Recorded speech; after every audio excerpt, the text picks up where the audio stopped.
अब आपकी जेब में रखे जाने वाले भारतीय नोट पूरी तरह बदल सकते हैं, क्योंकि आरबीआई यानी कि रिजर्व बैंक ऑफ इंडिया अब पेपर करेंसी की जगह प्लास्टिक यानी कि पॉलीमर नोट्स लाने पर गंभीरता से विचार कर रहा है। अगर सब कुछ योजना के मुताबिक हुआ तो आने वाले समय में भारत में भी ऑस्ट्रेलिया, कनाडा और यूके जैसे देशों की तरह प्लास्टिक नोट इस्तेमाल किए जा सकते हैं। दरअसल हाल ही में पटना और मुंबई में हुई आरबीआई बोर्ड मीटिंग में पॉलीमर करेंसी को लेकर विस्तार में चर्चा हुई है। लगातार बढ़ती कैश डिमांड, नोट छापने का बढ़ता खर्चा और जल्दी खराब हो जाने वाली पुराने नोटों की समस्या को देखते हुए आरबीआई अब बड़ा बदलाव करने की तैयारी में है। सूत्रों के मुताबिक जल्दी प्लास्टिक नोट्स का पायलट प्रोजेक्ट भी शुरू किया जा सकता है। अब सवाल ये है कि आखिर आरबीआई पेपर नोट्स हटाकर पॉलीमर नोट्स क्यों लाना चाहता है? तो इसका सबसे बड़ा कारण है प्रिंटिंग कॉस्ट। आरबीआई की फाइनेंशियल ईयर 2025 एनुअल रिपोर्ट के मुताबिक सिर्फ पेपर नोट्स छापने में 6,372 करोड़ रुपए से ज्यादा खर्च हुए हैं। पिछले साल में खर्च करीब 5,101 करोड़ रुपए था, यानी करेंसी प्रिंटिंग का खर्च तेजी से बढ़ रहा है। एक्सपर्ट्स का मानना है शुरुआत में पॉलीमर नोट्स थोड़े महंगे जरूर पड़ सकते हैं, लेकिन उनकी लाइफ पेपर नोट्स से कई गुना ज्यादा होती है।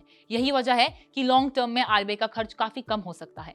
लेकिन सबसे दिलचस्प बात यह है कि डिजिटल पेमेंट्स बढ़ने के बावजूद देश में कैश सर्कुलेशन लगातार भी बढ़ रहा है। 15 मई तक सर्कुलेशन में मौजूद टोटल करेंसी 42.86 लाख करोड़ रुपए के रिकॉर्ड लेवल पर पहुंच चुकी है। अब अगर भारत में पॉलीमर नोट्स लागू होते हैं तो इसमें करेंसी सिस्टम ज्यादा ड्यूरेबल, सिक्योर और कॉस्ट इफेक्टिव भी बन सकता है। लेकिन बड़ा सवाल ये है, क्या लोग पेपर नोट्स छोड़कर प्लास्टिक करेंसी को आसानी से एक्सेप्ट कर पाएंगे? अपनी राय हमें कमेंट सेक्शन में जरूर बताएं।